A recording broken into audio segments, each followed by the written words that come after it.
Friends, તમારું સ્વાગત છે મારી ચેનલમાં। આજે આપણે બનાવીશું કાઠિયાવાડી રીતે ગુવાર બટેકાના શાકની રેસીપી। તો આ શાકમાં આજે આપણે એક સ્પેશિયલ મસાલાની ચટણી બનાવીશું। તેનાથી આ શાકનો ટેસ્ટ 100 ગણો વધી જશે અને શાક ખાવામાં બહુ જ ટેસ્ટી લાગશે। તો ચાલો બનાવીએ। રેસીપી સારી લાગે તો વિડીયોને લાઇક કરજો, વધુમાં વધુ શેર કરજો અને જો તમને મારી રેસીપીઓ ગમતી હોય અને હજી સુધી ચેનલને સબસ્ક્રાઈબ ના કરી હોય તો સબસ્ક્રાઇબ કરીને બાજુમાં રહેલા બેલ આઇકન બટનને પ્રેસ કરજો, એટલે મારી દરેક નવી રેસીપીની નોટિફિકેશન આવશે। તો ચાલો બનાવીએ। તો હવે ગુવાર બટેકાનું શાક બનાવવા માટે મેં અહીંયા 300 થી 350 ગ્રામ જેટલો ગુવાર લઈ લીધો છે અને ગુવારના ઉપરના અને નીચેના ભાગને કટ કરીને તેને એકદમ સારી રીતે ધોઈને કોરો કરી લીધો છે। તો અહીંયા તમારે ગુવાર એકદમ સરસ કૂમળો હોય તેવો જ શાક બનાવવા માટે યુઝ કરવાનો। જો તમે બહુ જાડો હોય તેવો ગુવાર લેશો તો તેનાથી તમારું શાક બિલકુલ પણ સારું નહીં થાય। તો હવે આ રીતે પ્રેશર કુકરમાં ઉમેરીને બધા ગુવારને કુકરમાં ફેલાવી દઈશું। અડધી ટીસ્પૂન કે પછી ગુવારના ભાગનું મીઠું ઉમેરીશું, અડધા કપ જેટલું પાણી ઉમેરીશું અને હવે આ રીતે આપણા બધા જ ગુવારને પાણીથી એકદમ સારી રીતે પલાળી દઈશું। તો અહીંયા તમારે ખાસ એ વાતનું ધ્યાન રાખવાનું છે, અડધા કપ કરતાં વધારે પાણી બિલકુલ નથી લેવાનું। હવે તેમાં 3 થી 4 મીડિયમ સાઇઝના બટેટાને આ રીતે પ્લેટમાં ઉમેરી દઈશું। તો બટેકા તમારે એકદમ સારી રીતે ધોઈને પછી જ ઉમેરવાના છે, માટી બિલકુલ ના રહેવી જોઈએ, એ વાતનું તમારે ખાસ ધ્યાન રાખવાનું છે। તો હવે પ્રેશર કુકરનું ઢાંકણ બંધ કરી દઈશું અને હાઈ ગેસની ફ્લેમ પર 1 વિસલ અને મીડિયમ ગેસની ફ્લેમ પર 3 વિસલ કરી લઈશું। તો જ્યાં સુધી આપણું પ્રેશર કુકર થાય છે ત્યાં સુધી આપણે શાકમાં નાખવા માટેનો સ્પેશિયલ મસાલો બનાવીશું। તો તેના માટે ખાયણીમાં 10 થી 12 જેટલી લસણની કળી ઉમેરીશું, 3 થી 4 ટેબલ સ્પૂન જેટલા કાચા સિંગદાણા ઉમેરીશું। તો આ મસાલો તમારે આ રીતે ખાયણીમાં જ બનાવવાનો છે, મિક્સરમાં બિલકુલ નથી બનાવવાનો। આ રીતે આપણે તેને ખાયણીમાં વાટીને બનાવીશું એટલે એકદમ સરસ એવો આપણો મસાલો બનશે। તો હવે આપણો શાકનો કલર એકદમ સરસ આવે તેના માટે 1 ટીસ્પૂન કશ્મીરી લાલ મરચું પાવડર અને 2 ટીસ્પૂન જેટલું રેગ્યુલર લાલ મરચું પાવડર, આપણે જે તીખું યુઝ કરતા હોઈએ તે ઉમેરીશું, 2 ટીસ્પૂન ધાણા પાવડર ઉમેરીશું,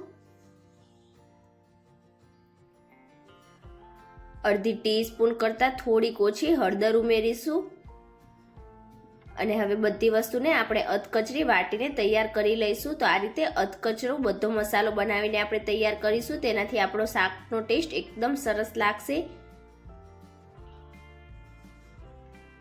તો અહીંયા તમે જોઈ શકો છો મેં બિલકુલ આ જ રીતે એકદમ સરસ રીતે બધા સિંગદાણા અને લસણ અધકચરા રહે એ રીતે વાટીને તૈયાર કરી લીધો છે। તો બિલકુલ આ જ રીતનો તમારો મસાલો બનાવીને તૈયાર કરવાનો છે। આ મસાલાથી આપણું શાક એકદમ ટેસ્ટી બનશે।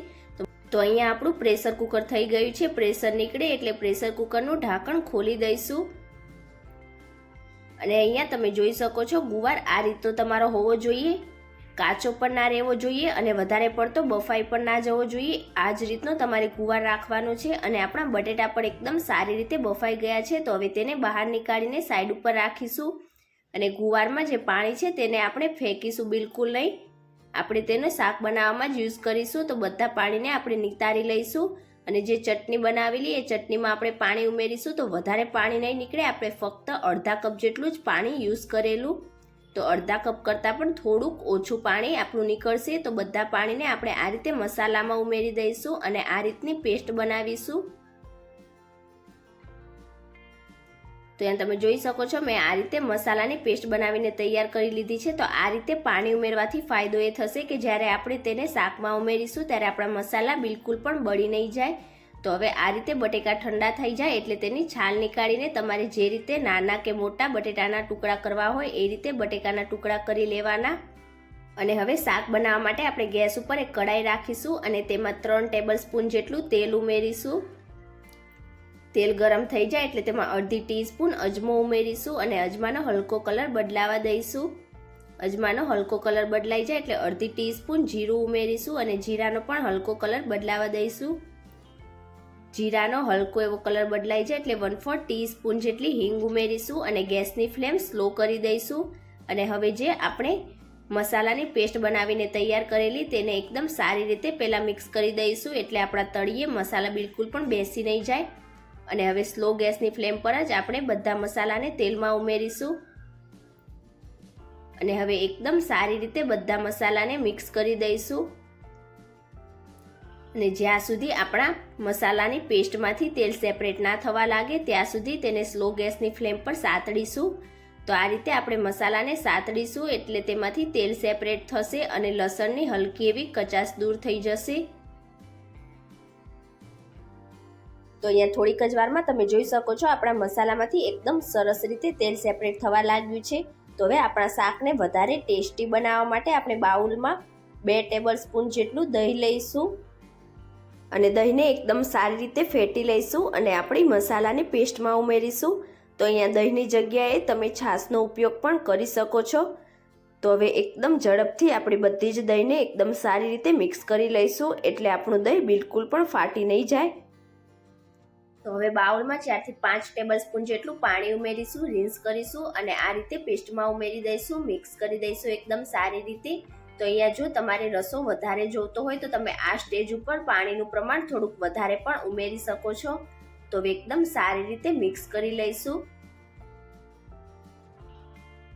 અને હવે તેમાં ગ્રેવીના માપનું અને બટેકાના માપનું મીઠું ઉમેરી દઈશું. તો આપણે ગુવાર બાફતી વખતે ઓલરેડી મીઠું ગુવારના ભાગનું ઉમેરી દીધું હતું. તો બટેકાના ભાગનું અને ગ્રેવીના ભાગનું આપણે મીઠું ઉમેરી દઈશું અને હવે તેમાં 2 ટેબલ સ્પૂન જેટલા શેકેલા તલ ઉમેરી દઈશું. તો સફેદ તલ ઉમેરવાથી શાક ખાવામાં બહુ જ ટેસ્ટી લાગશે. મિક્સ કરી દઈશું એકદમ સારી રીતે અને હવે આપણી ગ્રેવીમાં એક બોઇલ આવે ત્યાં સુધી આપણે આ રીતે મિક્સ કરતા જઈશું.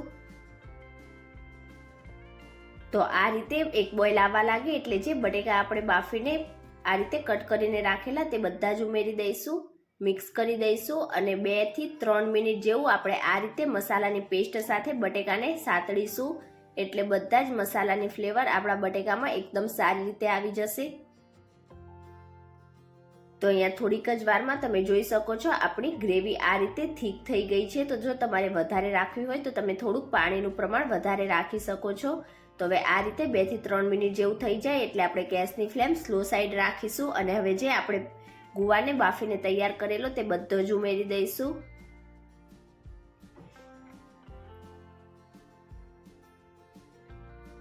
અને હવે આપણા ગુવારને એકદમ સારી રીતે હળવા હાથેથી મિક્સ કરી દઈશું. તો તમારે આ રીતે તાવેતાની મદદથી જ મિક્સ કરવાનું છે. જો તમે તેને એકદમ ઝડપથી મિક્સ કરશો તો ગુવાર બાફેલો હોવાના લીધે તમારો બધો તૂટી જશે અને શાક તમારું એકદમ ભેગું ભેગું થઈ જશે. તો આ જ રીતે તમારે તાવેતાની મદદથી એકદમ હળવા હાથેથી મિક્સ કરી લેવાનું છે. તો અહીંયા આપણા પેસ્ટનું અને મસાલાનું બધું જ કોટિંગ બટેકાની ઉપર અને ગુવારની ઉપર એકદમ સારી રીતે થઈ ગયું છે. તો હવે તેમાં અડધા લીંબુનો રસ ઉમેરી દઈશું. તો ગુવારના શાકમાં લીંબુનો રસ ઉમેરવાથી ગુવારનું શાક બહુ જ ટેસ્ટી લાગે છે. તો તમે એકવાર જરૂરથી ઉમેરીને ટ્રાય કરજો. અને હવે ઉપરથી ફ્રેશ ઝીણા સમારેલા ધાણા ઉમેરીશું અને ફરીથી એકદમ હળવા હાથેથી આપણા શાકને મિક્સ કરી લઈશું. તો તમે એકવાર આ રીતે મસાલો બનાવીને ગુવાર બટેકાના શાકની રેસીપી જરૂરથી ટ્રાય કરજો. એટલું ટેસ્ટી લાગશે કે બધા ઘરમાં આંગળા ચાટીને ખાશે. તો અહીંયા તમે જોઈ શકો છો આપણા બધા જ મસાલાનું કોટિંગ એકદમ સરસ રીતે થઈ ગયું છે અને બધી જ વસ્તુ એકદમ સરસ રીતે મિક્સ કરી લીધી છે. તો હવે ગેસની ફ્લેમ બંધ કરી દઈશું અને ગરમા ગરમ ગુવાર બટેકાના શાકને આપણે સર્વિંગ પ્લેટમાં નીકાળી લઈશું. તો આ ગુવાર બટેકાના શાકને તમે રોટલી, ભાખરી, પરાઠા સાથે કે પછી જુવારની રોટલી કે પછી બાજરીની રોટલી સાથે ખાશો તો પણ બહુ જ ટેસ્ટી લાગશે. તમે એકવાર આ રેસીપી જરૂરથી ટ્રાય કરજો અને આજની મારી રેસીપી તમને કેવી લાગી મને કમેન્ટ કરીને ચોક્કસથી જણાવજો. અને જો રેસીપી સારી લાગી હોય તો વિડીયોને લાઇક કરજો, વધુમાં વધુ શેર કરજો અને ચેનલને સબસ્ક્રાઇબ કરીને બેલ બટનને પ્રેસ કરજો એટલે મારી દરેક નવી રેસીપીની નોટિફિકેશન્સ તમને સૌથી પહેલાં મળી જશે. Thank you for watching.